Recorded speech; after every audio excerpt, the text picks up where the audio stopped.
Hey everybody, welcome to Finding the Upside. I'm your host, Maria De Lorenzis Reyes, and today I have something very special for you. In this episode, I'm bringing you a compilation of 3 past powerful conversations, different voices, different journeys, but all connected by one universal theme: resilience and transformation. You'll hear how Jessica Amerosa rebuilt her life after deep personal loss, how Mizuho Kanazawa creates space for multicultural voices to truly belong, and how Sal Rametta found the courage to reinvent himself in the face of life's challenges. Each story is raw, real, and a reminder that even in our hardest seasons, there is an upside waiting to be found. So whether you're watching or listening, settle in for an inspiring journey across these 3 remarkable segments. Let's dive in. Could you share a little bit more about your work, your background, and how you came to start to do this work and work with the clients that you do? Sure. Okay, great. So, yes, my name is Miho. Yes. I came to this country a few decades ago, like 30 plus years ago. Okay, yeah. So my English is not my first language. Yes, got it. So when I got here, I couldn't speak any English. Nothing? Nothing. And then, I How went old to were you? school. I was 18, 17. I came here for college. Okay. And I never left. Wow. Yeah, so I stayed on and, just saying yes to different inspirational moments led me to become a therapist. And as a therapist, I started my career working in different hospitals. And in a system of the hospitals, I encounter so many patients getting misunderstood because of the cultures that they come in with. Like you might want to get a hot drink instead of a cold drink. And there's a crash of the care, like between what system think. In the hospital? In the hospital, Okay. and it's a very white male system. Yeah. So I have witnessed very, many occasions that are very heart-crushing. Yeah. The patient's needs are kind of overridden by the system. And it was very difficult to work and advocate as a person of color, as an Asian woman with accent, and as a woman. Yes. So I just felt like I can't advocate for my patients in a system because I'm kind of, being made to do the things that I need to do because I work for the system. Right. So administration is kind of guiding what you're supposed to be doing. Yes. But you don't feel that's in line with the needs of the patient. Right. So sometimes I had to report a patient, maybe co-sleeping or which I completely endorse because many of our worlds live like they sleep together with children and parents. Yeah. But it's not the norm in kind of Western culture. I see. So that type of stuff see. really was difficult for me. So the cultural differences and the system doesn't understand the difference in the culture. Right. I see. So I decided to leave the hospital work and I decided to open up a practice of my own where all these multicultural clients can come and they can talk about their practice, their cultural practice, where they come from, and what they want to do to their loved ones without feeling so scared of being reported or being called out. That's abnormal. I wanted to make a very safe space for these individuals. So I started my practice in 2007 or so. And there's nobody, of course, when you start up a practice. Right, because you're starting from scratch. Yes, and there's no one for 6 months or so. Yeah. But I was really believing that there's a more need for this. Yep. And so I kept spreading word, and I just got my first patient, and working with her, and led to another patient, and So by referral, and you started to get known. Yes. So now I have full practice for many years, and I'm very blessed to work with all of my clients, and I love all of them. My question for you is, did you find that satisfaction in being able to follow your instincts and help them as you needed? And what did that feel like for you? Oh, I love it so much. I feel that's my safe space for me as well. So when I am not scared of being called out to do something that I truly believe, but I feel safe to do my work with the clients, I think that's the best space for healing. So I feel wonderful, and I feel moved by the work that I do with clients and what they bring in every single day of my life. That's wonderful. Yes. Now, is your patient population, is it Asian or all multicultures, or how does that work? And yes, how does that fit in with what you do and kind of your mission? Well, when I work called multicultural, it includes a lot of people. Okay. So I do have many clients who come from countries in Asia. Okay. Or mixed race individuals, and they're even like white folks, like white people who have lived in different countries, grew up. I see. I don't know if you know this term called third culture kids. These are the individuals who grew up in countries that are not their parents' passport countries. Oh, okay. So maybe they were living overseas. Yeah. Their parents were working overseas and they were raised there. Yes, so these kids are often like kids of diplomats or military. So they have really formed their personality and their experiences through various cultures. Interesting. And so they hold that inside of them, but they don't show it through the appearance. So they get a little stuck and very isolated wherever they go. Sense of belonging becomes very big issue for them. Yeah. So I love the work you do, because I think, and this word sense of belonging is coming into so many conversations these days. And I'm so happy to see that. I mean, even in a corporate environment, we're talking about that, right? Like, how do we bring a sense of belonging? Because when people feel like they belong, then they can be their best selves and they can work at their best and thrive.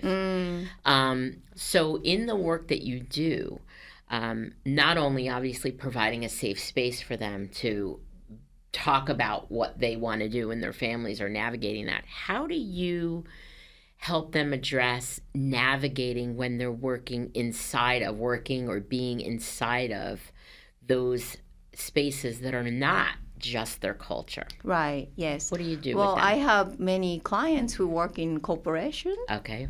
And they struggle a lot, through just not feeling like they're being valued, or they've hit the bamboo ceiling. Sometimes some of the Asian-looking people feel like the same person who got hired the same year getting promoted, what's happening to me? Like I'm not get promoting or, promoted, or I'm not getting raised. And they internalize this into a self, esteem goes down. And it's such a hard experience for them. So we talk weekly usually about this, and surprisingly, and then also it makes sense that these individuals learn to kind of advocate for themselves in a system, or they choose to kind of go back to their original self, because many of these individuals who work in the corporations actually haven't had a chance to question themselves, who am I? So, and they are often raised by first-generation immigrants, so they are doing it for the parents as well. Yeah.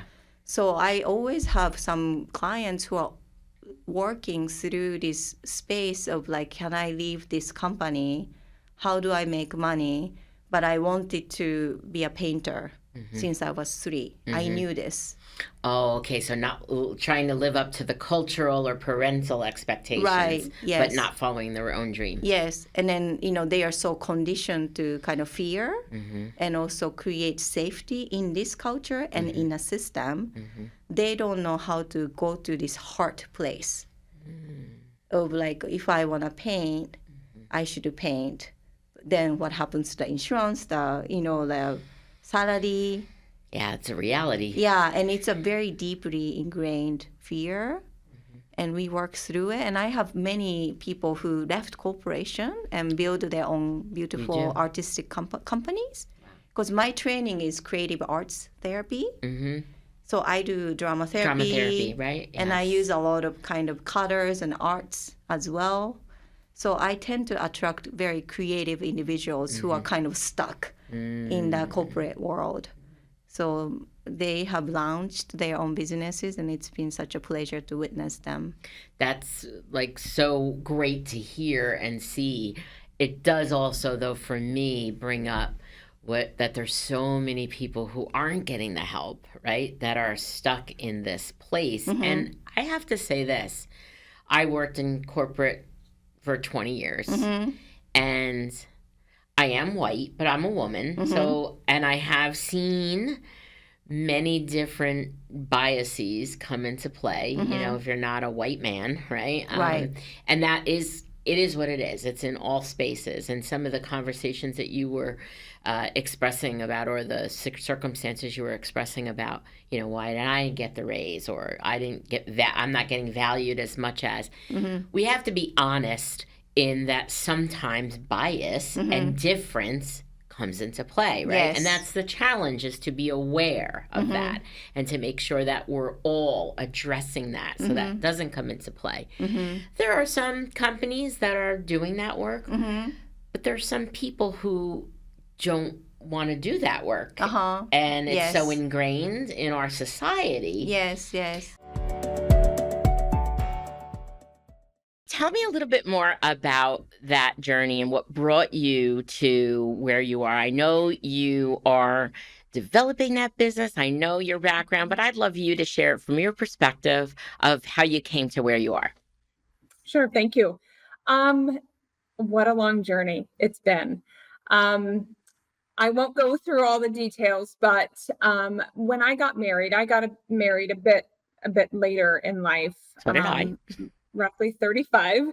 And my husband and I tried to start having children right away. And, you know, you just don't assume anything is going to go wrong, right? Your friends can have babies. You see all these women doing it. And so I thought it would just be a seamless process, and it was not. I had 2 miscarriages right away.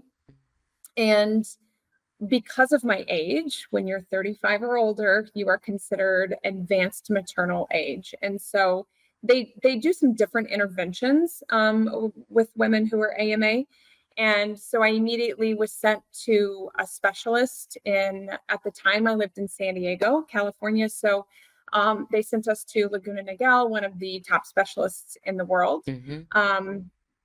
And I was told that I had a unicornuate uterus, which is basically when I was forming as a baby, I only formed half of the uterus. And so I considered a hostile environment for having a baby. So we were referred to have IVF and use a surrogate without asking questions, without really advocating for myself. Probably I didn't know how at the time. That's just the step. I took it for what it was, face value, and that is the step that we took. We went to a wonderful fertility clinic in San Diego, went through the IVF process. We did have a surrogate. Here's the crazy part is I got pregnant again naturally. But we knew, I was told that I would have a 95% chance of a miscarriage again. So we went through the process of transferring one of our embryos into our surrogate. We were completely transparent with the surrogate that I was pregnant. I was 5 weeks pregnant at the time. But we were all kind of on the same page, right? Like, this pregnancy probably won't last. So let's go through with this one. And so we did. We transferred the embryo. It was a successful transfer. And this is where the story gets a little deep. At 13 weeks pregnant, our surrogate terminated our pregnancy. Goodness. She had a few health concerns, which could have been dealt with and had a successful pregnancy, but that's not the direction she chose. I was still pregnant, and I successfully carried my pregnancy to 39 weeks. So I have a little guy now. He's 5. Yeah, a little Rocco. And so that pregnancy was very high risk. And I get a lot of questions about, following, like, what did you do about the surrogate who terminated the pregnancy? Yeah. And really, just to not get into that too much, I was pregnant with Rocco, with my baby, and that was where my energy focused. Totally understand. So carried him to 39 weeks. It was an easy pregnancy, but I was very high risk. So a lot of appointments, a lot. But we had him. And then once we had him, we decided we wanted to be near family. So when he was 9 months old, we moved to upstate New York, which is where I live now. And we thought, we had one, so we know I can do it. Let's try again. And so I got pregnant again. And I actually had my 3rd miscarriage at my son's first birthday party. Sorry. So we came back and said, okay, at what point are we just going to, really lean into the gratitude for the son, the healthy little boy that we have. And, 4 losses, including the surrogate loss, that's a lot we went through it together as a couple, but for the female body, for my spirit, for my emotional health, mental health, it was a lot. Yeah. And, once I had that last miscarriage, things really started to go south for me. I started to go into not a very healthy, it was like I held on to all of that for so long, and then once we kind of made the decision and made peace with this is where we are, everything just kind of fell apart. And so that's when, I like to say, I feel like I really searched for change out of desperation. I was really to the point that I can't continue to live like this. I can't continue to be this type of mom, wife, friend, daughter, all those things. I really needed to deal with the trauma that I had been through. Yeah, sure.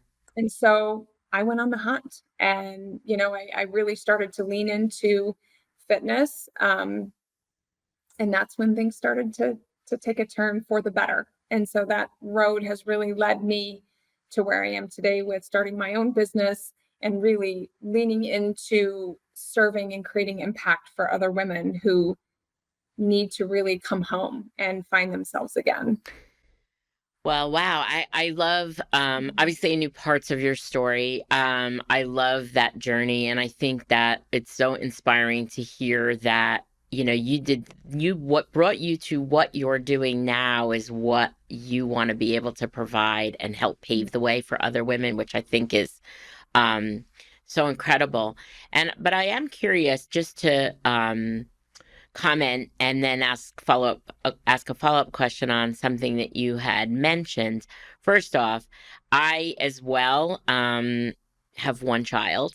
I didn't have the difficulty that you did, but I definitely can relate to the fact that having one healthy child and leaning into that gratitude is something that I think I like, that resonates with me as well, because same, like I became a mom at almost 39.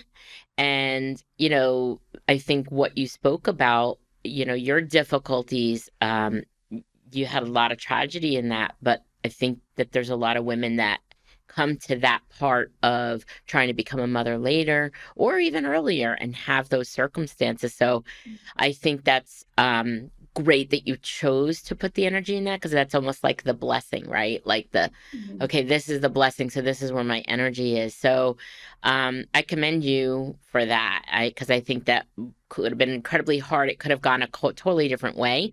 But I wanted to ask, you said that you got into fitness and leaned into fitness. You said everything fell apart.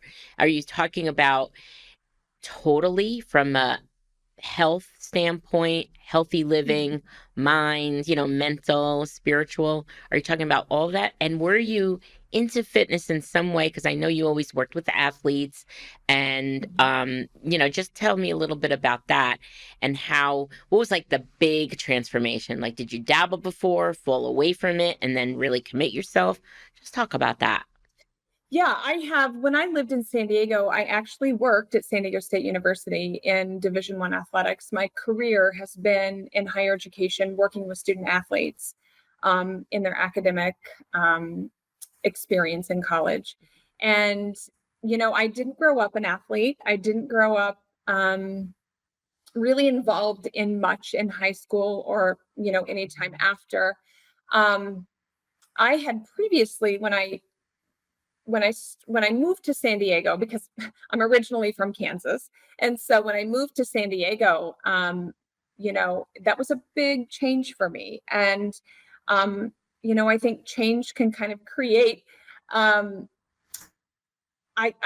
went to an unhealthy place then also, and but the biggest change then was,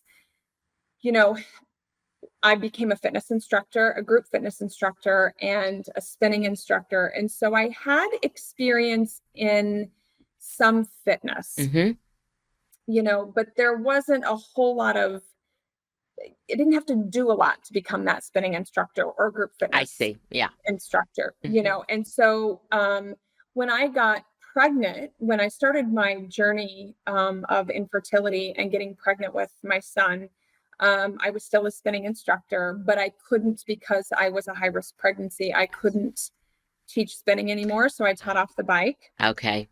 Which was very challenging for me to do. And then once I had him, I didn't have enough tools in my toolbox to really come back to those habits that felt good when I created change the first time, How are you being a demonstration of what you're teaching, what you're preaching, what you want your people to do?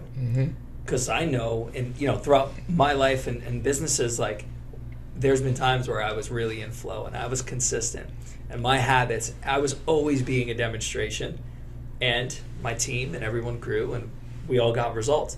And I've also had, slumps and darker times and times where I wasn't being a demonstration, but I was still putting the same language out there. And it just, there's an energy behind it. It doesn't hit the same. So I think you got to let leadership breathe. You have to let people grow, right? And not try to control, obviously. And then the other thing is that, that being a demonstration. I think that will win all the time. Yeah, I mean, modeling, of course, right? Like, we follow, like, your team will follow what you do, not what you say, right? So being a demonstration, I think, speaks volumes to a lot of what needs to happen, and people who are figuring it out are doing that, and they're seeing the results of it. But I would agree that, I think when you talk about not being able to be yourself as not only a team member, but as a leader, that's part of it too. The energy that you spoke about, you can't fake it till you make it, because people see right through it. Right. And I think, I know someone you look up to is Brene Brown, if I'm saying her. And, it's all about vulnerability and whatnot. Yeah. And I think, I think back to all the times that I let my people see me for who I really am, is what has strengthened our relationships. It's not a boss and employee type of relationship. Like, I've never had that. Yeah. I've never had that, and I think because I've never been afraid to be an open book. I never grew up, in that corporate culture where I had to be tight and buttoned up. It was never my approach. And, for a while, like I said, I felt like I was missing something, because maybe I should have some experience in this. And then looking back, you can always connect the dots looking backwards, right? Looking back, hindsight's 2020, yeah. Right. So I'm, grateful for the way things have shaped out. Yeah. Well, I'm glad you brought up Brene Brown, because, yes, she's somebody that I look up to, Simon Sinek as well. And I just wanted to bring those two names into this conversation because, for me, I've been in leadership for over 30 years. And it's definitely been a journey, right? It's been a journey of discovery for me. It's been, since I spent 20 years in corporate America, it's been figuring out early on, seeing the demonstrations of bad leadership, you know, and how flawed it was in the corporate sense and traditional business, and realizing that's not what I want to do. That's not what I want to do, because I don't want to be that kind of leader, because I also was really connected to how that type of leadership made me feel and what it made me want to do, or thought was possible or not. And it was a journey of discovering in my early years of leadership, realizing that leadership was flawed, what was being modeled was broken, and I was kind of straddling the fence of being led in a way that wasn't effective and productive, and trying to be something different for my people and my team, and the people that worked with me. And I wouldn't give it back. You know, I think that's part of what shaped me. I actually think that's what set me on that journey to be different, right? To do it differently. And you've had, obviously, that same kind of enlightenment, because you didn't come from the corporate and you saw the possibility, right, of what was kind of shaped with doing it a different way, and what that was. But I also realized that, you know, the voices, like I said, of Brene Brown and Simon Sinek have only gained traction in like the last 5 to 10 years. You know, they talk about the things that we talk about, right? And they clearly are also aligned with that being vulnerable. Brene Brown talks about that, like you said. You know, you cannot act like all the time with your team that you have it all together, right, because nobody does, right? And what does that do for them if you're acting as if you always have it all together? That's saying to them, you got to do that too. Right. I think that can create a lot of pressure for people. Right? How do I be that? How do you be so perfect all the time? Mm-hmm. How do you be in a good mood all the time? And the reality is, we're not as leaders. Yeah. We're just not. Life hits. Life punches hard. We're people. We're people. And I don't, you know, for me, it doesn't matter if you're the CEO of a Fortune 500 company, or, you know, you run a small business with 2 employees. Like, your leadership matters. Yep. And I think being real with people and having them see you will always win over, you know, trying to be perfect or trying to do what, you know, every other leadership book says to do. And so it's about balance, right? Because obviously you can't bring your personal life to work, right? You know, and have it bleed on people and create a negative spiral, 100%, right? Yeah. But to be real and to share stories and what's going on in a way that your people can connect to, what does that do? That creates a stronger bond amongst you and your people. Yeah. Right? And with a stronger bond, then we can go and be a stronger unit for the people that we help. Yeah, 100%. And it has that ripple effect, because that's the thing. Everything's connected, right? It's connected to not just the team and your experience as the leader, right? But then also how that spills over to your customers and the people you're serving, right? And, you know, it's interesting to me, because I think there is a lot of, and this is my perspective, I think there's a lot of people that are trapped in that corporate think, as I call it, that could step away and say, no, this doesn't work, it doesn't feel good. But when you're in that world, it's difficult to kind of do many times, right? And so what I'm hoping is that becomes normalized in that culture. Because for you and I, right, like, I was different inside corporate America, but I got a lot of heat for it, you know, doing things the non-traditional way, right. Which was silly because I had better results than a lot of other teams. But I think that when people step away from that, it's easier. So like for yourself, you didn't have that route, right? You could definitely lock onto that. Me transitioning into entrepreneurship, I have the freedom now to do things the way I want. So I think for more and more people that are leading in whatever capacity, whether that's in corporate America and their own business, kind of understanding that is really important. And moving away from the traditional leadership advice, which is still out there, There's just a lot of people that are very popular that are giving leadership advice that same old leadership books that doesn't work. It just doesn't work. And so I only hope to normalize that different, perspective and what we're talking about here, because more and more people do that. The impact of not only what it does for the people that are working with them, but for the companies and the people they serve as well. I think in order to become better leaders, right, it's like, what does leadership mean to you? Right? And one of the things we believe in, our definition of leadership, which you've heard me share this with you, and I try to be a demonstration of this, every time you and I work together, is number one, your ability to enroll others into a bigger vision of what's possible. Yeah. Number two, your willingness to challenge them more than they've ever felt challenged while supporting them more than they've ever felt supported. And number three, being what I said earlier about being a demonstration of what you teach. Yeah. Right? And so let's, definition number one, your ability to enroll others into a bigger vision of what's possible. We've all done that for someone. And if we all think back, we all have someone who's done that for us in our lives. Right? Without this person seeing more that was possible for us than we could see for ourselves. If you really think back, and maybe let's do it, right? Think back to someone who has done this for you. It's like, wow.